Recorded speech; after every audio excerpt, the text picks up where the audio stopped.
Call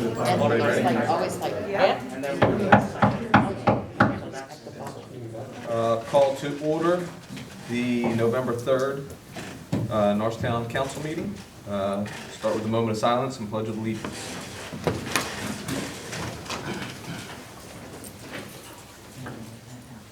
I pledge allegiance to the flag of the United States of America and to the republic for which it stands, one nation, under God, indivisible, with liberty and justice for all.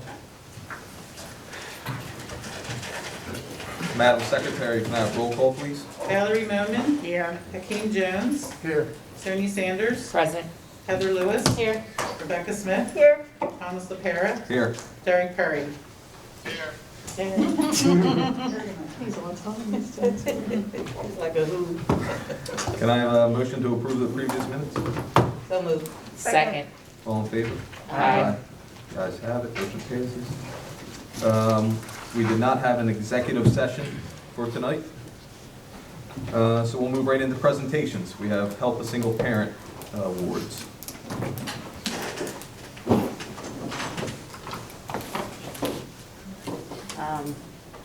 What should we do? You want to Come read? around into that. I don't want to be in the camera, man. Well, you can squeeze by him and come Oh, up. you know I can squeeze by. You can do it.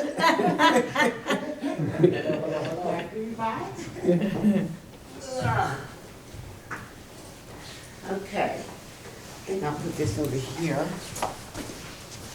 So, first of all, before I call the other board members up, this presentation that Help a Single Parent is about to make is on behalf of the founders, who are Michael Scott, my son, and his beautiful wife, Katrina Scott. Michael was single when he founded this nonprofit organization based on the fact that he had a friend who was a single woman with children. She was upset because she was not able to give her children a Christmas. So he actually went around to friends, asked them to donate, and was able to come up with enough money so that she could have a Christmas for her children. Soon after that, he was working at Bourbon Blue in Manioc, and they thought it was a wonderful idea, and they started to partner with Michael. And then Michael married Katrina. Now they are a 501c3 with a board.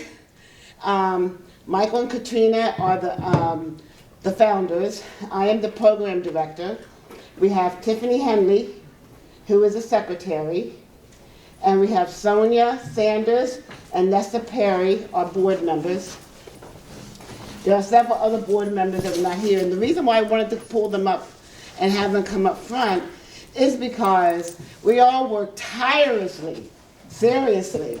Sometimes we get on each other's nerves trying to figure out what's the next steps. But we do this not asking for a penny or a dime or anything from anyone. Most people don't even know who the board members are, so I wanted them to come up here to be seen because they really deserve attention because they put a lot of hard work in. We're missing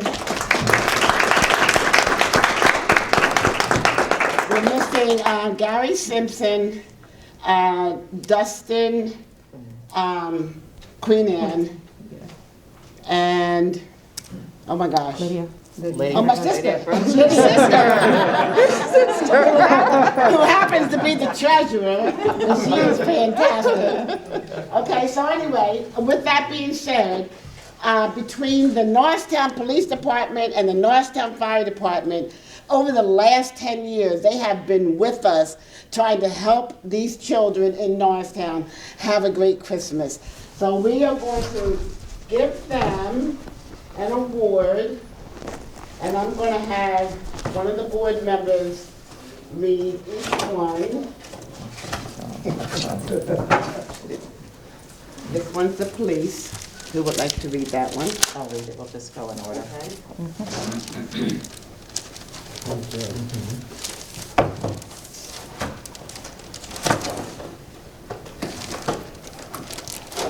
We also have, this is the fire. We also have a representative from Aaron's, Crazy Aaron's. Would you come up? And we'll do Crazy Aaron's first. And we're going to do Crazy Aaron's first. And the reason why Crazy Aaron's is up here, when COVID hit, every year we have a great fundraiser. And that particular year, we couldn't get people in a building to have a fundraiser.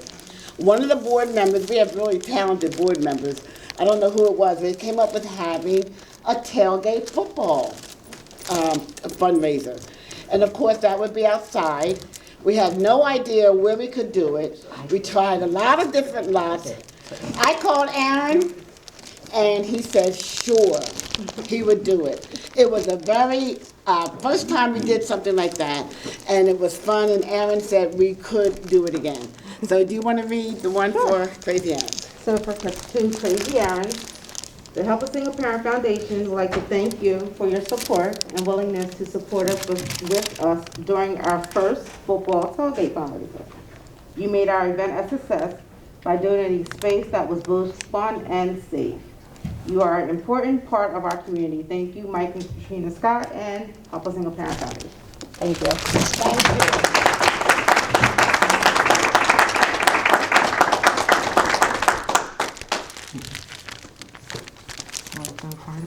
Doesn't matter. Fire Department, Norristown Fire Department, Chief O'Donnell. So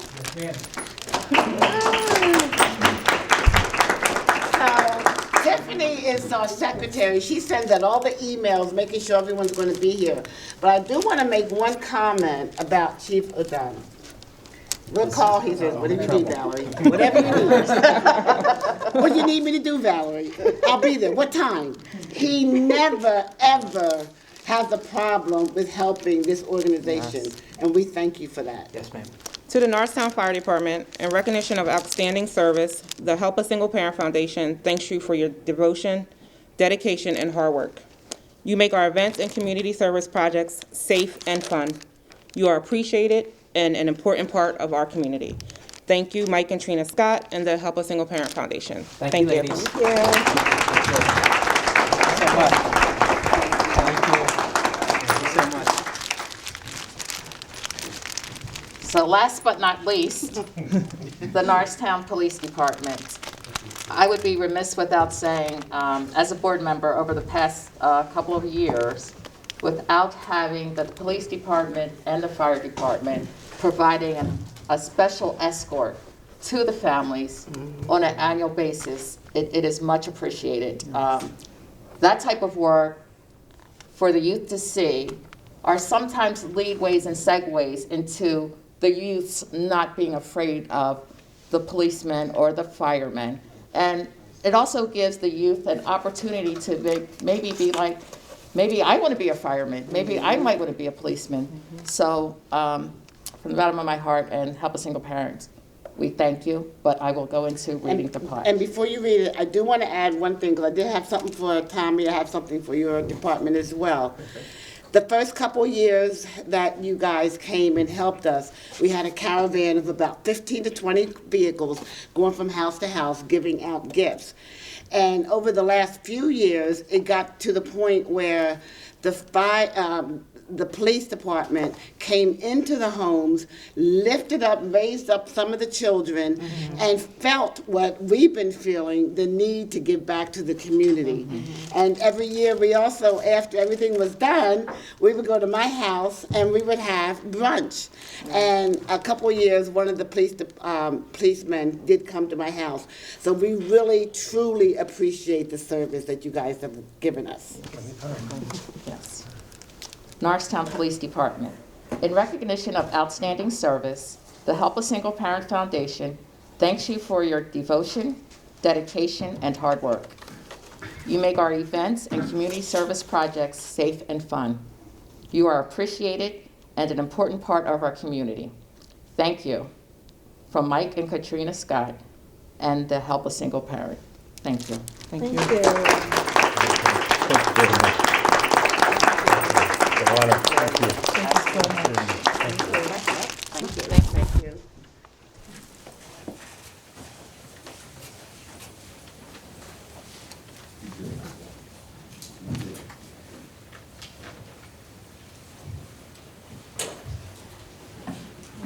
Thank you, everybody.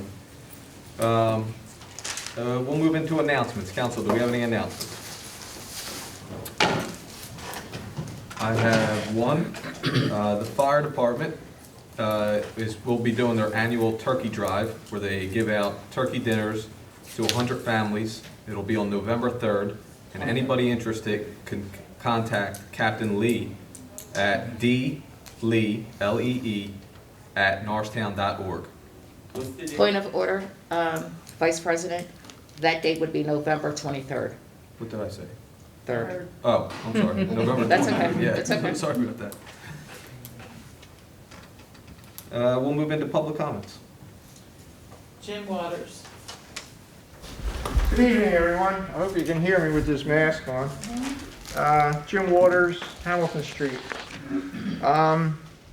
October 28th, Josh Shapiro, Attorney General, said we need to take real action to address climate change.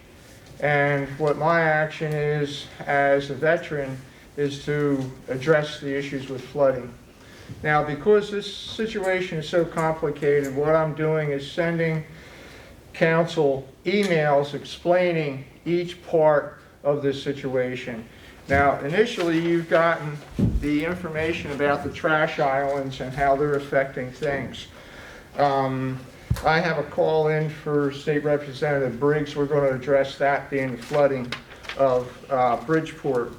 Then there was the email on the 29th about the history of the Stony Creek stormwater and danger caused by flooding roads to the hospital.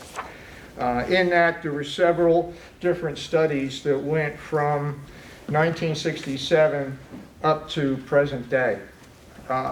Those details are in there. We don't have the time to do them during public comment. Then there was one sent out on November 1st to 25 different responsible people in responsible positions. That was part 2. And in that it explained going to the senators, Katie Muth's Veterans Expo, I gained some information that possibly may be leveraged to help the community. Also, there's points about the Knox Run stream that caused extensive flooding 2 years in a row on Hamilton and James Street area. The special flood hazard report from the Army Corps of Engineers, the question will be asked is why that wasn't taken advantage of back in 1976. And finally, there is some hope that the natural hazard mitigation plan that the county has to put out under federal request or responsibility may be able to alleviate some of these situations and establish that I'm doing a good job bringing this information to the people. Thank you. Thank you. Thank you, Ms. Waters. Janet Hanning.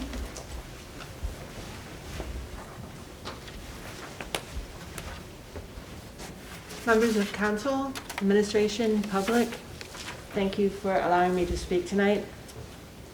The Office of Public Health and the Montgomery County Childhood-Led Task Force applaud the Norristown Council for considering the proposed amendments to the Norristown Code that would significantly reduce lead exposure in children in Norristown. Last week, the Center for Disease Control and Prevention announced an update to the blood lead reference value from 5.0 micrograms per deciliter down to 3.5 micrograms per deciliter in children. In their announcement, the CDC noted that even low levels of lead in blood have been shown to impact IQ, the ability to pay attention, and academic achievement. The CDC also noted what we all already know, that significant disparities in exposure and the resulting health outcomes continue to exist across racial, ethnic, and socioeconomic status. Every year in Norristown, 100 children, or 5 kindergarten classrooms of children, are identified as having blood lead levels over 5 micrograms per deciliter. These children are robbed of their full academic potential. The consequences of decreased learning are lifelong, explaining in part the achievement gap of children in neighborhoods with the most dilapidated housing. And of course, there's no effective treatment. The damage is permanent. The primary prevention strategy is eliminating lead from paint in houses or places where children are visiting or staying. Peeling lead paint has been found to be the most significant contributing exposure source of lead to the children in our region. So again, we applaud you for considering the proposed code changes. We also want to, again, make known that through our grant from HUD to clean up properties, we are now able currently to assist properties in Lansdale and Pottstown. But starting in January 2022, this grant will open itself to Norristown as well. So I have information that I'll leave on the counter about that opportunity for landlords that may not be able to pay for their own repairs to their properties. Thank you. Pamela Martin.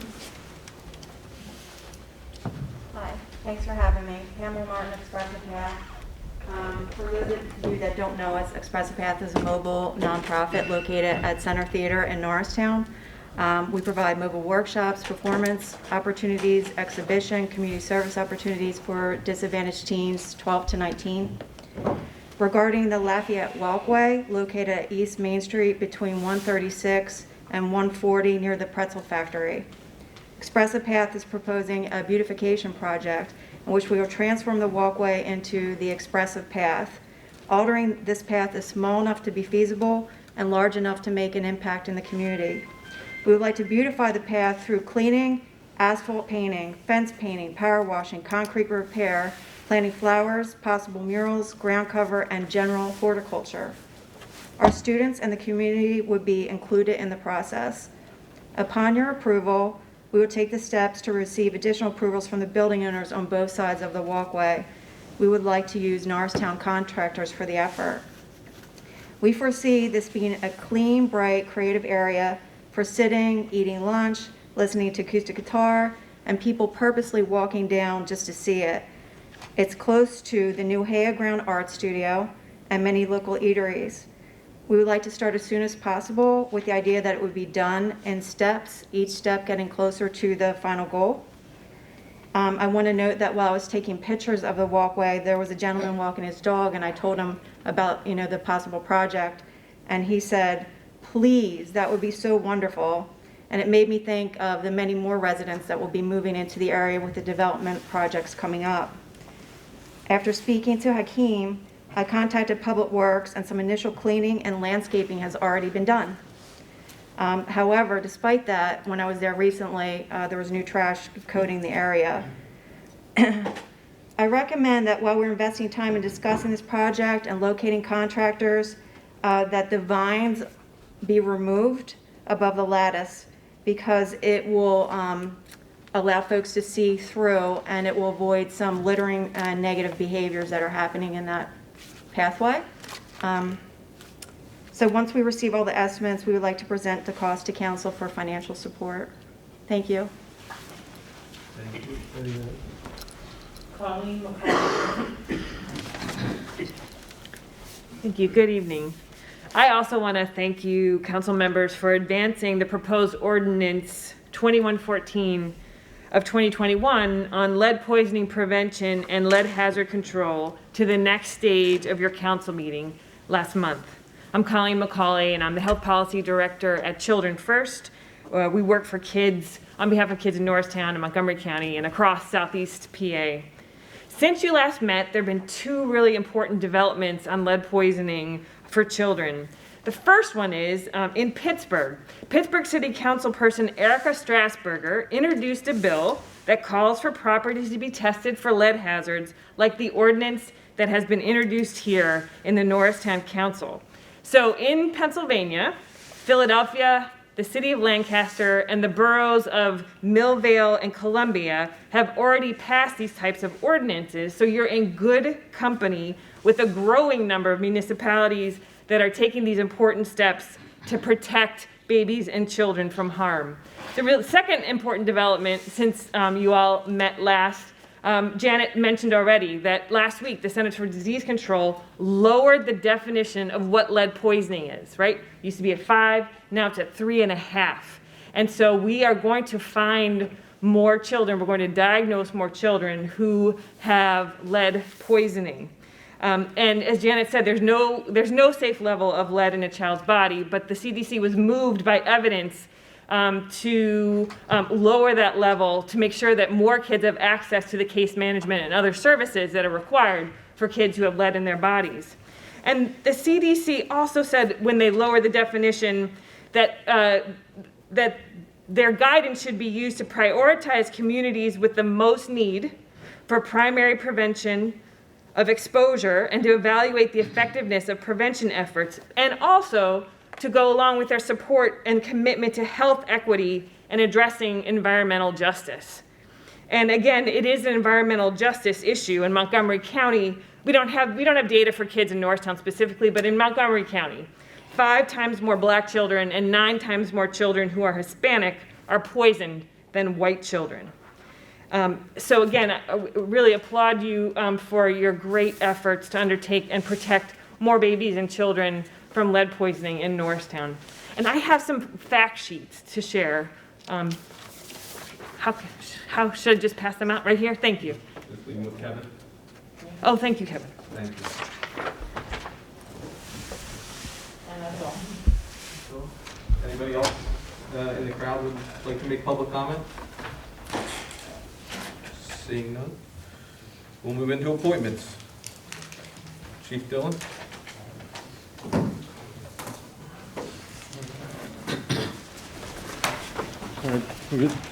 Administration oath of office for entry-level police officer Lawrence Keys.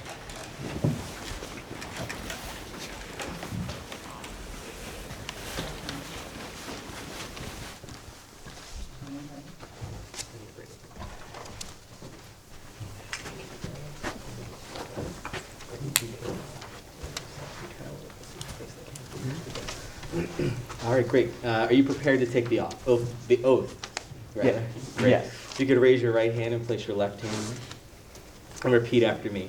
I state your name. I, Lawrence Keys, Do solemnly affirm do solemnly affirm that I will support, obey, and defend that I will support, obey, and defend the Constitution of the United States of America, the Constitution of the United States of America, the Constitution of the Commonwealth of Pennsylvania, the Constitution of the Commonwealth of Pennsylvania, the Charter of the Municipality of Norristown, the Charter of the Municipality of Norristown, and that I will enforce the laws of this Commonwealth and that I will enforce the laws of this Commonwealth and the ordinances of Norristown, and the ordinances of Norristown, and that I will discharge the duties of my office and that I will discharge the duties of my office as a police officer for Norristown as a police officer for Norristown with honor and fidelity. with honor and fidelity. I do further affirm I do further affirm that I will uphold, obey, and enforce that I will uphold, obey, and enforce the law without consideration to a person's race, the law without consideration to a person's race, color, color, sex, sex, religious creed, religious creed, sexual orientation, sexual orientation, age, age, national origin, national origin, ancestry, ancestry, handicap, handicap, or disability. or disability. Congratulations, Officer Keys. Thank you.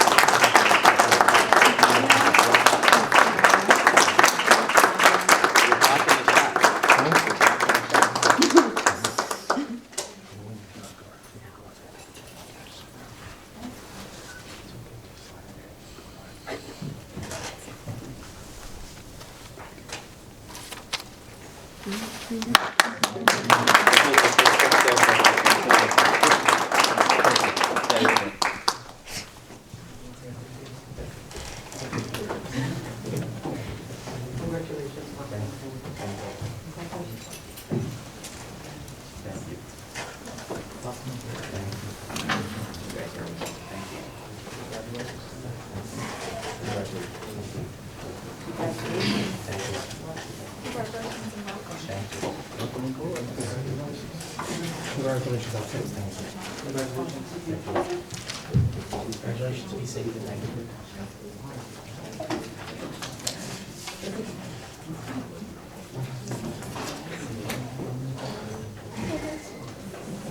class.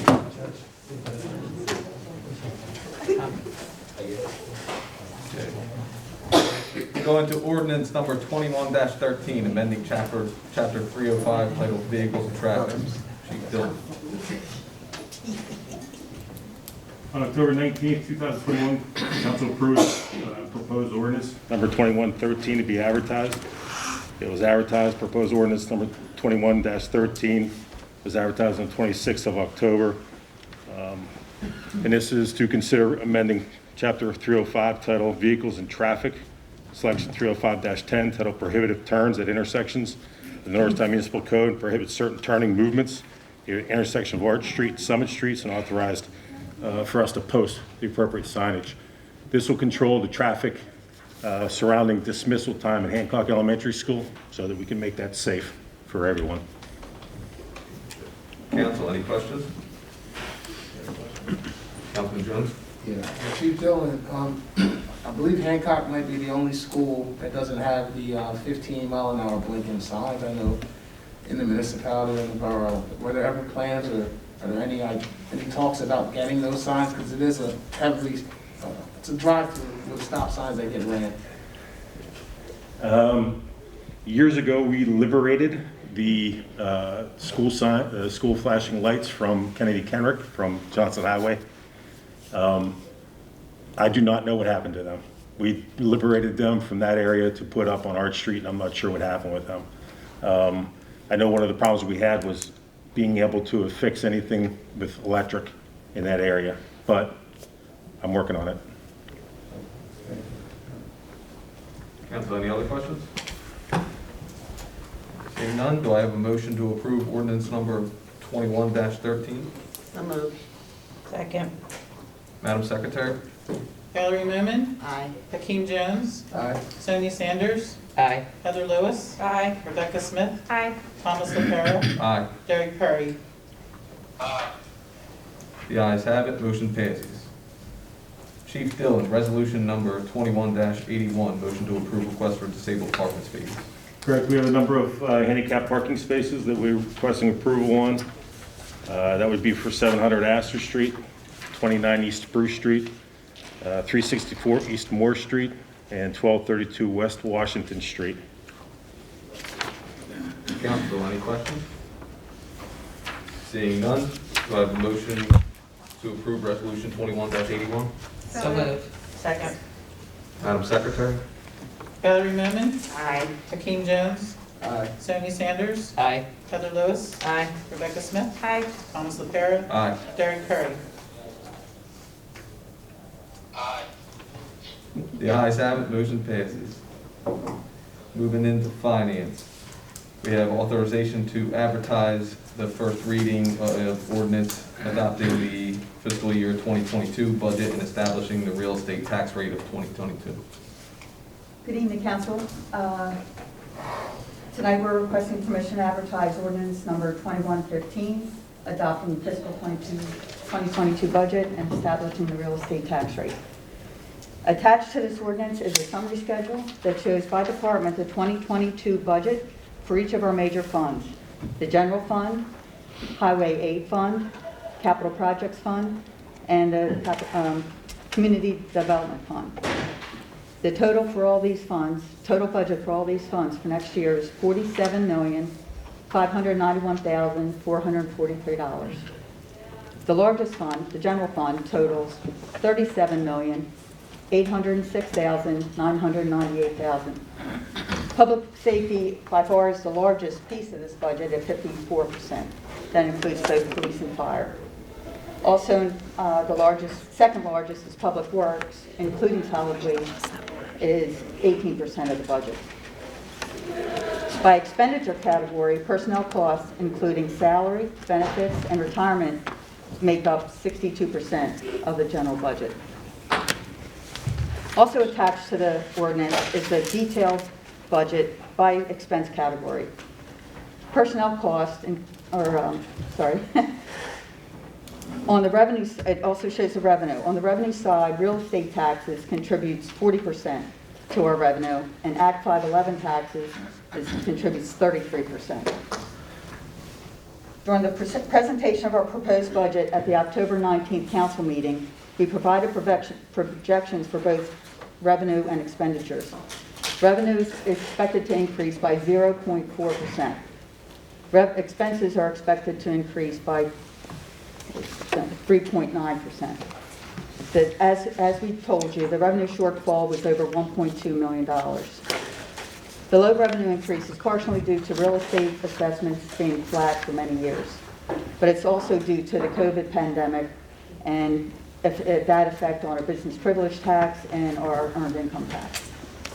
We proposed at that meeting that we use our ARPA funds to cover our operating shortfall this year. Included in this budget ordinance that we are requesting permission to advertise is the use of $1,272,830 of our ARPA funds, and to keep our real estate tax flat at 16 mills. Council will have the ability to lower this millage rate at the time of final adoption, but cannot raise it. Council, any questions? Seeing none, can I have a motion to authorize to advertise? So, second. Madam Secretary? Valerie Newman. Aye. Hakeem Jones. Aye. Tony Sanders. Aye. Heather Lewis. Aye. Rebecca Smith. Aye. Thomas LaPara. Aye. Derek Perry. The ayes have it, motion passes. Mr. Jones, we have a request from Municipal Council to approve assessment appeal stipulations agreed upon by the Norristown Area School District. Thank you, Mr. Vice President. Council, as you know, from time to time, there are appeals to property tax rates and valuations. Most of the time that happens, the school district who has the biggest impact on actually negotiates with the county, with the assessment board, and the taxpayer to come up with a suitable rate that everybody can agree upon. Our solicitor, from time to time, if the value is such that we need to be involved, will request permission from council to go and represent us. But at times like this, where there is it's more expensive to send a solicitor than to get involved. We pretty much accept what the school board has done, and they do a good job. School solicitor has done. They do a very good job in negotiation. So we have 3 properties that were in consideration here. 239 East Main, 241 East Main, and 241.5 East Main. After negotiation, the total adjustment actually was in favor of the municipality, and our portion of that would be, for those 3 parcels, $2,361.58. And this is a request for you to agree to that negotiation. Your agreement will close us out, and we will issue the proper documentation. Council, any questions? Seeing none, I have a motion to agree. So moved. Second. Madam Secretary? Valerie Newman. Aye. Hakeem Jones. Aye. Tony Sanders. Aye. Heather Lewis. Aye. Rebecca Smith. Aye. Thomas LaPara. Aye. Derek Perry. The ayes have it, motion passes. Resolution 21-84. Thank you, Council. This is pretty much a housekeeping resolution. As you know, Council, as a part of the renovation of Municipal Hall, we had to evacuate and move over to 1700 Markley. Our IT provider, who is both going to be the provider, certainly is the provider of cabling services, etc., for the new project, is also the provider for those services to get us up and operating over at 1700 Markley. We received their invoice for that, and certainly because the service cost $31,676.20. It exceeds the stipulated $21,000 mark for bringing this for council for approval. They've done the work, they've done successfully. Finance Department has done a great job of auditing this and not paying them until council has approved it. So we're bringing that to you tonight for their approval. They have done the work. Council, any questions? Seeing none, do I have a motion to approve Resolution 21-84? Motion. Second. Madam Secretary? Valerie Moman. Aye. Hakeem Jones. Aye. Sonia Sanders. Aye. Heather Lewis. Aye. Rebecca Smith. Aye. Thomas LaPara. Aye. Derek Curry. The ayes have it, motion passes. Thank you. Departmental reports. Mr. Odenabo. Good evening, Council. The Public Works reports, we are going to be having a city-wide sweep this Saturday. It will start at 6 a.m. and would end at 6 p.m. And the intention is for to give residents the opportunity to bring out all that they want to get rid of. There will be 16 dumpsters, and they'll be put in 6 locations. One location is in front of the Borough Hall. Another one is at the intersection of Halls Avenue and Marshall. Another one is at the bottom of Linda Lane, right opposite the park. Then the next one is at the intersection of Pine and Furnace. Another one is at Lafayette, on Lafayette Street, right at the cul-de-sac, where we call Lafayette Circle. Then another one is in front of Gardino Park. So the intention really is for residents to actually bring out all that they want to get rid of, not contractors. Not contractors. We are going to be requiring some identity to show that you live in Norristown for you to be able to get rid of what you want to get rid of. So that's important. So that will take place this Saturday. I really think that we are very ready to get that done. Public Works has been paving alleys in this community, and I really think that so far we've paved about 3.6 miles of alleys in various parts of this community, and we're still paving. We started leaf pickup 3 weeks ago, and it's going well, and we've been picking every leaf that has been raked up to the curb line. We've completed our schedule continuously since we started, and we'll keep doing the leaf pickup till the second week in December, weather permitting. Public Works has been very much involved in the initial thing that needs to be done toward the establishment of the Storm Authority. Public Works has been working closely with the administrator and the finance department towards doing this. And we've been working on streetlights in the community. There has been a lot of complaints, not really a lot, but there have been complaints about the illumination not being what they want. So I've been working with the contractor to make sure that we increase the illumination in different parts of the community. We have some leads from the police department too. So we've been doing that. We have equally been upgrading and making sure that all the decorative lights in the community work. We've finished to make sure every decorative light we have on the cab is working now. Everything we have on my street is working. And everything we have on Main Street is working. So we've really been trying to get our community what we want it to be. We have been very much involved in actually cleaning up Lafayette Street. If you go to Lafayette Street now, you're going to see that we've actually done the median. We've taken care of the garden, the garden on the median, or the decorative bushes and some other things. And then even the sites, the part of Lafayette Street that has issues now is the area that is supposed to be maintained by the county. The way it's structured really, if you are going towards Conshohocken, driving on Lafayette, we are supposed to maintain what's on the left side. If you go there now, you're going to see how neat it is, and then what's on the median. What's on the right side is supposed to be maintained by the county. The county has not taking care of theirs. And some people complain, but they do not know that it's not our responsibility.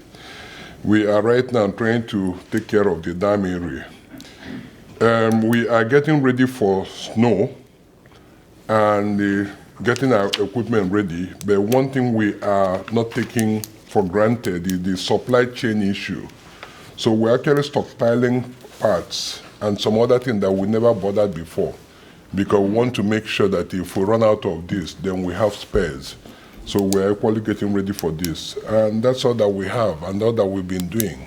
And I'll be ready to answer questions from council. Council, any questions? Councilwoman Smith? Thank you for your update. For the upcoming dumpsters this weekend, we do have a large population that might not have like an official driver's license ID. Is there another form of identity that residents can show? I'm going to say this. The intention is to encourage the residents to do that, but our intention is not to scrutinize the ID. The ID will really be raised if somebody comes with something very unusual. But the main thing I have in mind is like I want to encourage residents to bring out all those in the dump on streets, on the alleys. So it's going to be something we're going to do with some common sense. If a guy comes with a rented truck of contractors' items, we're going to know where it's coming from. So I really want to, so the intention is not to be asking for ID. Thank you. Yeah. I'm just curious, is Public Works going to be, is that who's going to be staffing folks at the dumpsters to check, you know, just to make sure that the... Yeah, and I'm going to tell you, this is a Mascaro contract. We have contract with Mascaro. They charge the municipality $89,000 for this thing that they are doing. So I expect that Mascaro, I had a meeting with them today. They are going to have a staff on every location. And I actually told them that this is the way it's in the spec. It's supposed to be 6 a.m. to 6 p.m. So they have to find a way to make sure that somebody is around there. In case if we are sure that what is coming in there is actually from our residents and then the dumpsters are full, they will make arrangement. They have agreed with them, pro bono, they are going to provide their trucks so that residents can still be dumping. So I had a meeting with Mascaro today. But pro bono, they will keep their 4 trucks in all these locations and be loading. So that's one thing. So the intention really is to get rid of most of these things that people dump in our streets. Yeah. And just make sure that they're not scrutinizing IDs. Yeah. No, Public Works isn't the ones doing it? No, the ID issue, just to let you know, I've been, thanks to Amarinda, Code will be helping us to actually enforce that. But the issue I've already discussed some of this with the Code, that the intention is not to scare our residents.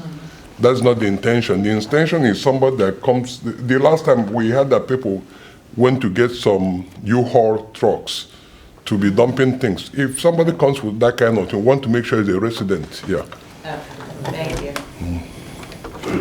Thanks. Yeah, mentioning the supply chain and the possibility of not being able to get certain materials. You know, I guess my question is, what is, I mean, with the supply chain, is there a backup plan? You know, because everyone's hurting in terms of getting the things that they need. And over the last 3 years with snow removal, we have done quite well. I would hate to see us go back to something that's not our fault. But I mean, what type of ideas do you have so that we can, you know, divert all of those issues? And I'm going to tell you what I'm doing. In the first place, I'm making an arrangement to have twice the quantity of salt we used to have. And as a matter of fact, one bay will not be touched. We will leave it in case of the unexpected. So that will be done. Then we have actually taken a good assessment on everything we use for snow and those things that break easily. or those things that damage easily, and we are actually stockpiling them and making sure that, apart from the stockpile, I equally want to make sure that they are utilized well. So that's taken care of. Then the next thing that I've been contacting virtually every person I know that has a truck and a plow, so that if we run into, because there's actually a truck that broke down, it took us 6 weeks, it was with the mechanic for 6 months because the parts were not there. So I'm scared that we might run into problem like that. So I've been contacting every person I know that has a truck and a plow to make sure that if we need to actually bring them in, we can bring them in. So these are the plans I have. So I've been making arrangements in terms of equipment to use, in terms of material that we're going to use, and in terms of spare parts. Okay. Great, thank you. Councilman Jones? Yeah, Thomas, I just had a comment. Thank you for the report. And I have noticed the alleyways are much improved with a lot of the construction going on. There's a lot of times we have to dip into the back alleys to get to some places, and many of those alleyways that were traditionally really bad shape, they're actually really well.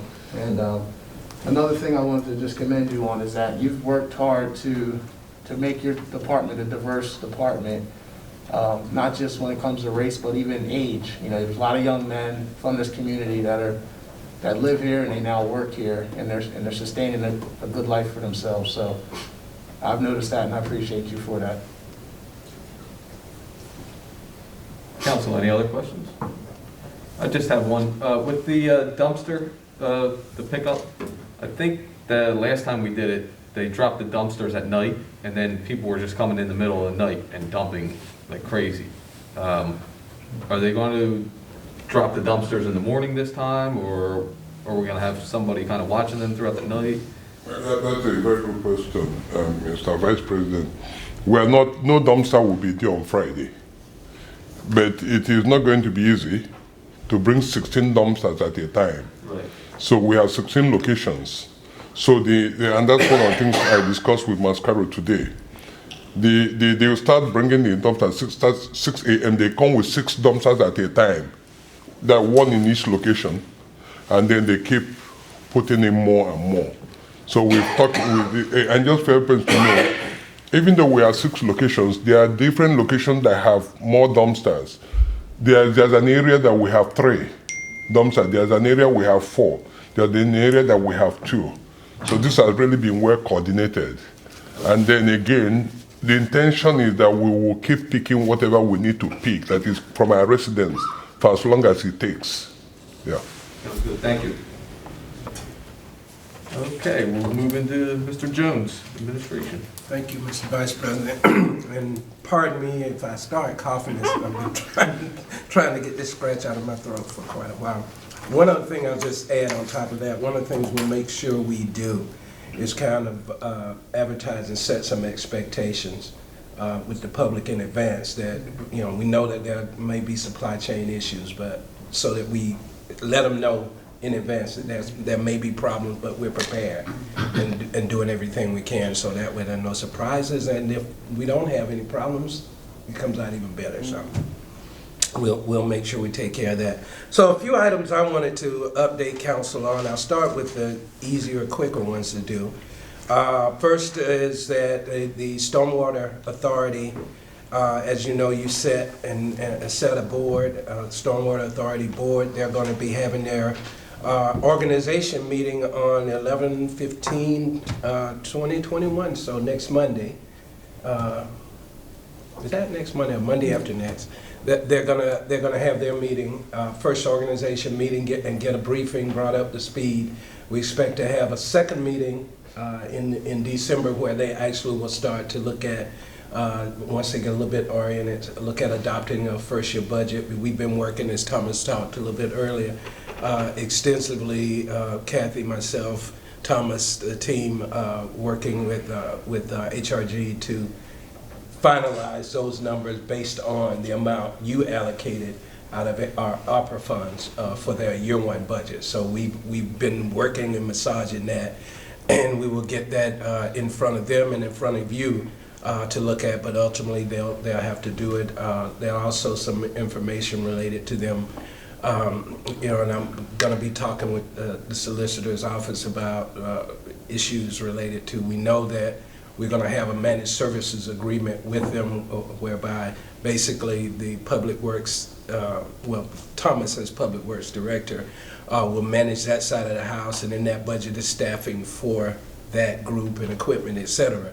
And so we'll have a managed services agreement that the solicitor's office put together that we'll be bringing before that body and before you ultimately to approve. The intent is to get those documents in front of you before you get out of here. So there's some, those of you who are leaving, so there's some work to be done in that, but very exciting. And again, the good news for residents is that you've already funded that year one assessment, so there won't be any cost to residents for year one, and we'll obviously be talking about what might happen year two and beyond as far as ARPA funds are concerned. Also, we are scheduled for November 9th that the leadership team and I will be meeting with the 3 new council members to give them orientation on council, what it is to be on council, give them briefings in terms of what's happening in the organization, give them a ton of documents to read and catch up on, and certainly so that they can be as prepared as they can day one, and certainly we're all going to make ourselves accessible to them between that time and the first of the year for any questions, so that they don't come in totally cold, and we'll be sharing documents with them going forward so that they'll know what's happening with council between now and the end of the year. So that's scheduled and coordinated with them. And then next thing is, at your next meeting, we're going to have an executive session, and in that executive session, I'm bringing 2 candidates for special events coordinator for you all to hopefully look at and hopefully make a decision. I've got a team of folks, staff, Lisa and Erica specifically, who are sitting with me as a panel and to interview candidates, and so we'll have them at 2 separate interviews for you all at your next meeting. Hopefully you can make a choice so that we can get them on board. I've asked them to be prepared to come and talk about some of their ideas. We've, today we heard some really, really interesting and great ideas. So looking forward to getting that in front of you. I'm going to give you a quick update in terms of what's going on with the state hospital. We briefed you in executive session on the things I could talk about in an executive session. But essentially, since we've been continue to have our bi-weekly meetings, those have been going great, and I wanted to let you know that per their schedule of items that were supposed to be taken care of in October, they did that. One was to finalize all the design documents for the demolition and remediation. They completed that on October 20th. Also on October 20th, they completed a Verizon endorsement of utility agreement. They advertised for the construction and demolition on that date, as well as they intended to do. They also obtained their NDPS permit, which basically is a permit that they have to obtain for any point source discharge into any Commonwealth water. So that's actually been obtained. They have that permit, which is really good news. Everything is pretty much tracking in the green. I had again alerted that the estimated amount, the budget amount for this project is about $12 million. They had highlighted about an $80,000 gap that they might see in one of their items. I think it had to do with quality assurance related items, and I continue to point out and continue to, as of even the last meeting, to point out that that $80,000 shouldn't be a problem in that it's a $12 million project, and the original letter from the governor said they would spend up to $30 million, I'm sorry, to remediate. So they kept assuring that there would not be a problem with that, but I've been bringing it up every time I saw it, and to the extent that they said they would downgrade the issue of probability, because it was a low probability that there'd be any problem with that. But we will continue to monitor that. Both myself, staff, the solicitor, we are all involved. And Senator Capoletti and Representative Bradford's offices are involved in that as well. And we are also very much related to that project, involved in regular meetings with the county for relocation of the shelter, and that seems to be moving well. The other community that they're negotiating with, that I can't disclose yet because they're in negotiations, there's obviously some wrestling going on, but I think the joke now among them is that I said it from the very beginning of this discussion: you don't want us to be your landlord, and I don't want to be your landlord, because it would not be pretty in terms of it. But the schedule for everybody to be out of that property still sits at by 9/22/2022, September 2022, everybody is supposed to be off of that property, which was earlier than originally discussed, which was supposed to be by 12/31/2022. And also, as you know, the actual conveyance of the property through great work by our solicitor, RDA solicitor, and working with the state solicitor, we're working through a process that allows the conveyance to happen in advance of when it really was going to happen before, which was supposed to be the summer of next year, of 2023, I'm sorry. And it was supposed to be the summer summer 2022. And now it's going to be actually in February of 2022. So we're still working out, the solicitor's office working out the kinks in doing that.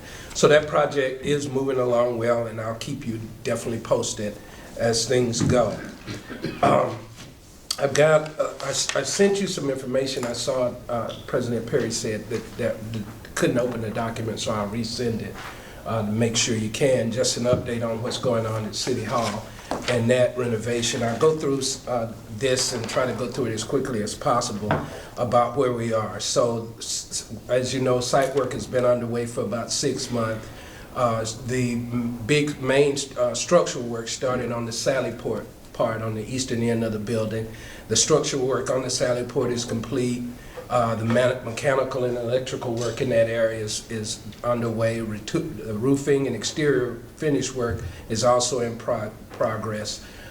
There's an overhead door that needs to be delivered, and that's still months out due because of supply chain issues. So, and that will affect the completion of the Sally Port, but it's been ordered, and we're just waiting to see what happens. Work is underway on the existing basement with the new foundation to support the renovated building, and piping to improve the subsurface drainage. It was discovered that the soil beneath the basement slab were not what the original structural drawings indicated, and additional work was necessary to prepare for the new foundation and drainage requirements that we have. They pretty much completed doing that work, and now concrete is being placed. And once completed, the electrical work for the new service in that area will begin. It's expected that the electrical service will be in place by January of 2022. Demolition is underway on the ground floor, including the former holding cell. So that's underway. The west end of the existing building has been prepared for police on the first and second floors. I do want to thank Chief Dillon and Deputy Chief Bishop for leading us through an arduous process of getting everybody comfortable with what I know is a difficult situation for police in terms of working there, but we got it all worked out. We did have some additional folks who were migrated over to City Hall to help accommodate that. I think everything's working fine. I haven't heard any more complaints or issues related to that. The police force now that's there will remain in place until the ground floor is prepared for their use, and the move is expected to be ready for their use sometimes in the first quarter of 2022. And when the police has moved down to the ground floor, main building renovations will be begin in earnest. Jerry and Cal continue to follow those supply chain issues that are coming up, and it's going to definitely impact the project in some way in terms of being able to close it out. But main components that needed to be secured are secured: structural steel, plumbing, piping, and fixtures, HVAC equipment, emergency generator, and electrical switchgear. All expected to be on time. We haven't got confirmed on other materials such as door stand, hardware, finished materials, and light fixtures. I know there's been a lot of discussion about light fixtures, and they're working it through, but it's going to take a minute. Overall, the project is about 20% complete at this point, with material deliveries at about the 35% range. So as you recall, the original schedule from start to finish was 18 months. We expect it to go out a little because of supply chain issues, but for the most part, we're working through it, and we'll work to minimize it as much as possible. So I'll keep you posted on that, how that's going. Last thing I wanted to share with you is actually a bunch of good news. And I thought City Hall was good news, but there are a lot of things that we have been throwing at you guys, and you have taken some action on related to the use of ARPA funds. And we've been very much engaged with our consultant, myself, Kathy, Jane, and her team as well, in terms of getting some verification on the things that we can do. So we knew we could do stormwater, and we actually, Kathy's team especially, put together detailed lists. Okay, let's get it down to the nitty gritty in terms of what we can do so we can move on, because I got a lot of things I want y'all to vote on before y'all get out of here.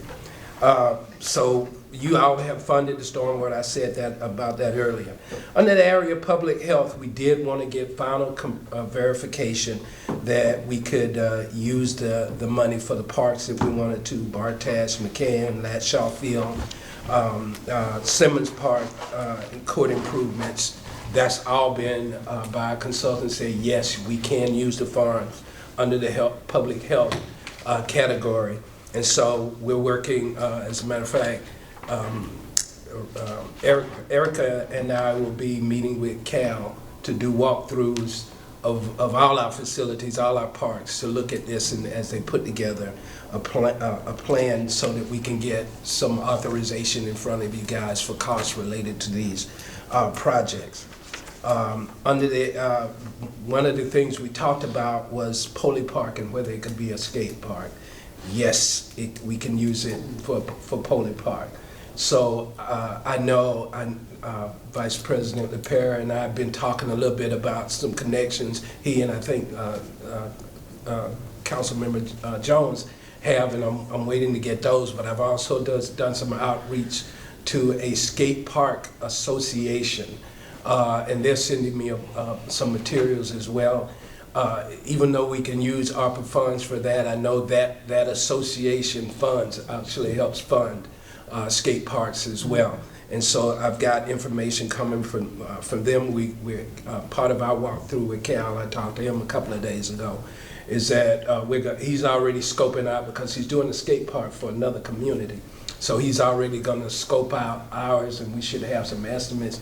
Typically, from my research, skate parks, the average cost of a skate park is between about $50 per square foot.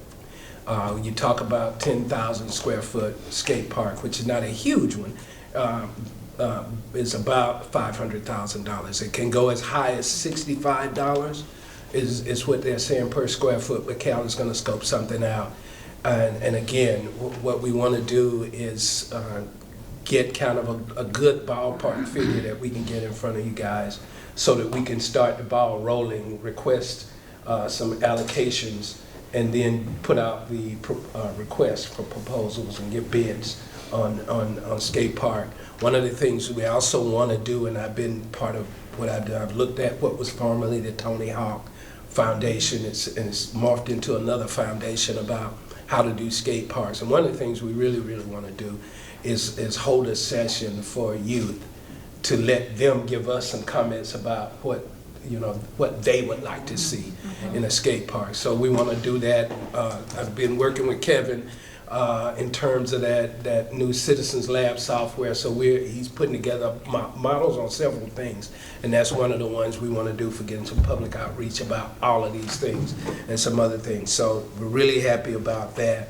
We also asked the question, we know that there was council interest in acquiring Roosevelt Field. And so we wanted to know if we could acquire that with ARPA funds. Yes. If the school board is amenable to selling it to us, we could acquire that with Roosevelt Field. And dealing with stormwater issues in Elmwood Park as well. Yes, all of those things qualify. We looked at security cameras. One of the things, as you know, that new lights you are authorized to be installed can have that security camera module added to it. Security cameras are, according to our consultant, eligible under that public health category. So that's another thing. We're going to get pricing from that the company that's installed that original lights and see what that module costs for as well, so that we can bring that before you. One of the big things we talked about in the Capitol, and we know that blight is a big deal for this council. You might recall that we got a $300,000 grant from the state to deal with blight. Well, blight remediation does fall under the negative economic impacts category, so you can actually enhance that $300,000 with additional funds so that we can actually blight, tear down, and do something else different with even more properties. So we had initially thought, as we were talking internally, and I know Mr. Singh presented to you at one point about a $1 million project, so we could get another $700,000 from ARPA money to undertake that with that grant. That would be a major impact on doing that. We had been having problems bidding it, but the idea we had come up with is let's bid it all as $1 million project, and I think that would attract construction folks and demolition folks to be interested. And so we'll get that in front of you in terms of your list. You already approved revenue replacement for the 2022 budget, which allowed us not to raise taxes. There's still, I know for 2023, we still have the ability, well, for 2022, we still have the ability, and probably for 2023, if any money's left, the ability to look at offsetting that, particularly if we still have the same negative economic impact. So exciting and busy times for us in terms of moving these projects ahead for you, and as I said, I am committed to getting this stuff in front of you guys to vote on in some version before the end of the year. And that's my report. Thank you. Council, any questions? I have one quick question. When you were talking about the cameras and the lights and being under ARPA,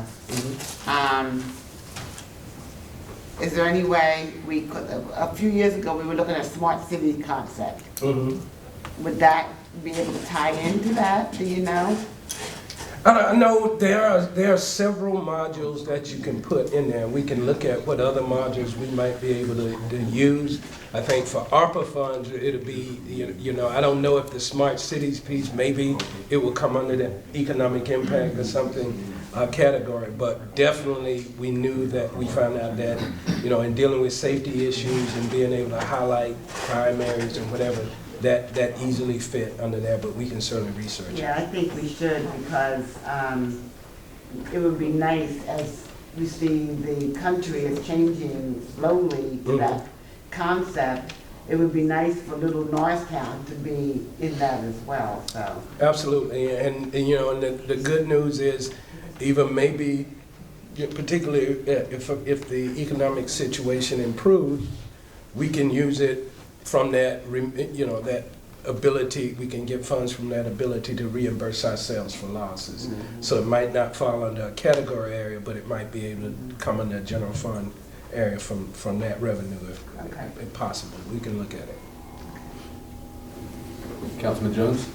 I had a question with our ARPA funding, economic development. What opportunities will some of our small businesses have around those resources? Is there anything that allows us to assist small businesses?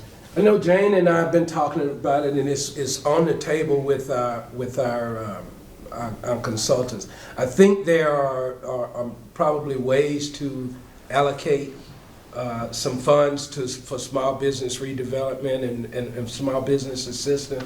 One of the things that we talked about is, again, that would be something that maybe there's a way to expand SBAC's ability to do that, because we, you know, of course there will be strict auditing requirements and accountability requirements that that the feds will have in terms of that. So we're looking at it, and you know, it'll be one of those things. And certainly as council decides how you as a group want to use that money, if that's one of the things you say is one of your priorities, then it is one of your priorities if it's eligible.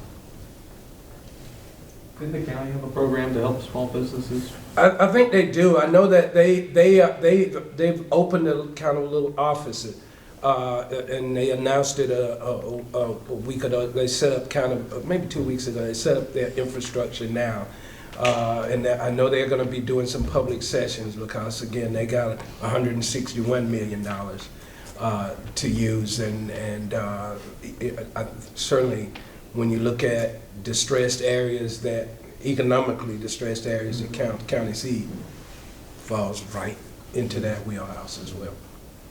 I think of more like beautification, streetscapes, and signage, things that will enhance your downtown, Right. that kind of stuff. Right. The average business owner might not have the resources to afford right now. I think, Jane, I thought I saw something about facade renovation, facade in there. I don't know if it was sidewalks, but I thought I saw somewhere in my reading about facades. So, Streetscapes and stuff. Streetscapes, improvements to streetscapes? yeah. Yeah, I'm not sure, it probably is part, I think it's the economic impact. Yeah. I think there are various categories to that I think will be explored, including site control of properties downtown. If you don't have the site control, you won't be able to do anything, as you know. So I think those are some of the things I know our consultants will look at. I don't know how far though it's eligible in terms of economic impact, or black removal, if you can be included in that, but I think that's something that can be explored, or is being explored for that matter. Yeah. As we prepared all of this information for you guys about the things that we knew you had interest in, you know, dollars are going to start tallying up. And we'll put all of that in front of you, and anything, certainly you choose whatever is remaining. After that, you guys will decide. We do, like I say, plan to have public input portion of that as well. Council, any other questions?